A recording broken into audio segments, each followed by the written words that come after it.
Baik, selamat malam semua. Kembali lagi bersama saya, Maria Regina Angelin Victoria Nara, dengan NIM 1809511120 dari FKH Udayana. Hari ini saya akan membahas tentang anestesi lokal pada hewan. Nah, sebelum itu ada beberapa poin yang ingin saya bahas juga. Yang pertama, pengertian anestesi. Kedua, pengertian anestesi lokal. Yang ketiga, macam-macam obat anestesi lokal. Dan empat, teknik pemberian anestesi lokal itu sendiri. Nah, yang pertama ada pengertian anestesi. Anestesi merupakan suatu tindakan untuk menghilangkan rasa sakit saat melakukan pembedahan dan berbagai prosedur lainnya yang menimbulkan rasa sakit pada tubuh. Ada 3 tipe anestesi, yaitu anestesi umum, anestesi lokal, dan anestesi regional. Kemudian, yang kedua adalah pengertian anestesi lokal. Anestesi lokal merupakan tindakan menghilangkan rasa sakit pada suatu area tubuh. Jika anestesi umum bisa menghilangkan kesadaran pasien, anestesi lokal tidak. Anestesi lokal membuat pasien masih sadar, hanya saja tidak merasakan sakit saat di area yang akan dibedah. Di dunia veteriner, anestesi lokal bisa dibilang jarang dipakai. Hal itu bisa dikarenakan hewan banyak bergerak atau resisting, sehingga tidak mau hewan harus dibuat tidak sadar.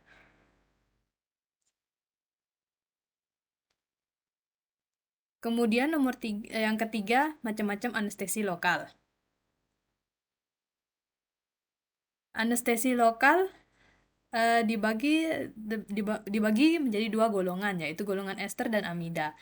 Pada golongan ester ada kokain, prokain, benzokain, tetrakain, chloroprokain, dan etoform. Sedangkan untuk golongan amida ada lidokain, dibukain, mepivakain, prilokain, bupivakain, dan etidokain. Nah, yang sering dipakai ini di dunia veteriner yaitu chloroprokain, lidokain, mepivakain, dan bupivakain.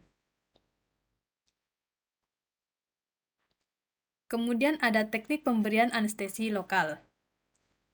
Teknik pemberian anestesi lokal dibagi menjadi 9 teknik, yaitu topical anesthesia, local infiltration, peripheral nerve block, head anesthesia, forelimb anesthesia, thorax anesthesia, hind limb anesthesia, intra-articular administration, dan intravenous block. Oke, yang pertama saya akan membahas tentang topical anesthesia. Untuk topical anesthesia, lidocaine lebih efektif jika dipakai pada membran mukosa dan di dalam rongga mulut, percabangan tracheobronchial, esofagus, dan saluran genitourinary. Jika dibandingkan dengan infiltrasi, waktu untuk bekerjanya secara umum lebih lama, namun kemampuan analgesiknya sedikit lebih lemah. Kemudian ada local infiltration.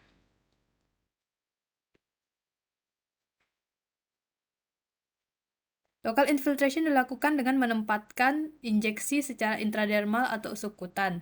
Banyaknya jumlah anestesi tergantung pada ukuran area yang akan dianestesi, jenis obat, dan ukuran tubuh pasien. Jika area yang akan dianestesi itu luas, maka obat anestesinya perlu diencerkan untuk mencegah efek toksiknya. Kemudian ada peripheral nerve block.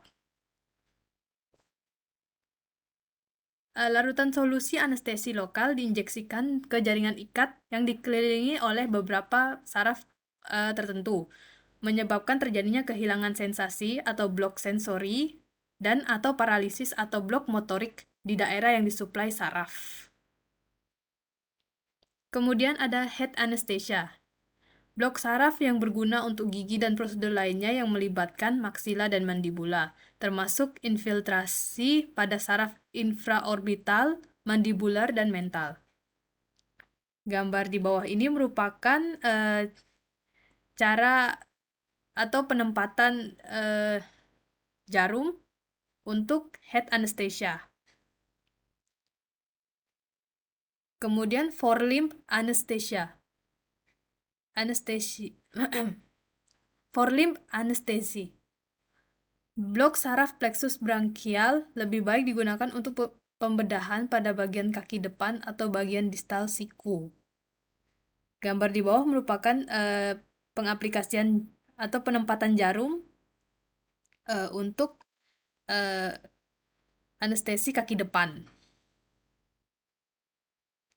Kemudian toraks anestesi. Toraks anesthesia.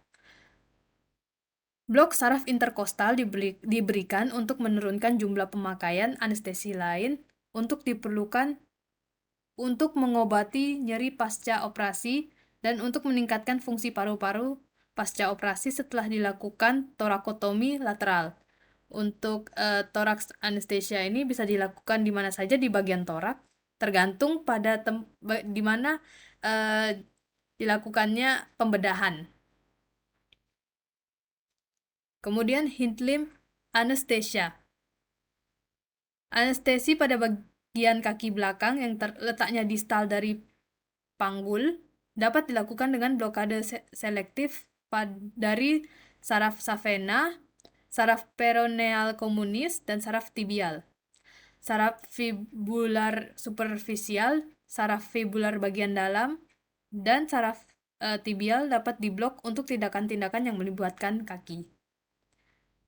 Kemudian intra-articular administration. Beberapa penelitian mengindikasikan bahwa suntikan bupivacain intraartikuler adalah metode yang paling efektif untuk mengatasi nyeri post-operasi. Keefektifan dari suntikan bupivacain intraartikuler telah dibuktikan pada anjing. Kemudian yang terakhir ada intravenous block. Anestesi regional intravena atau beer block menghasilkan anestesi pada bagian distal pada kaki. Kateter intravena dipasang pada vena cephalika atau vena savena, tergantung pada bagian kaki yang akan diblok. Sebelum disuntikkan, kaki ditekan kuat dan dibungkus dengan perban dan turniket karet. Ditempatkan proksimal turniket karetnya ditempatkan proksimal dari perban dan perban dibuka. Lidocaine 2,5 hingga 5 mg per kilogram disuntikkan secara intravena dengan tekanan ringan. Anestesi maksimal dicapai dalam waktu 5-10 menit.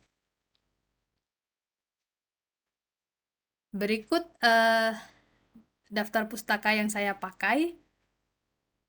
Kalian bisa lihat atau buka linknya sebagai referensi juga. Baik, sekian yang bisa saya sampaikan. Kalau ada yang ingin bertanya, bisa bertanya di forum diskusi ataupun bisa bertanya lewat kolom chat pada YouTube saya. Sekian yang bisa saya sampaikan. Terima kasih.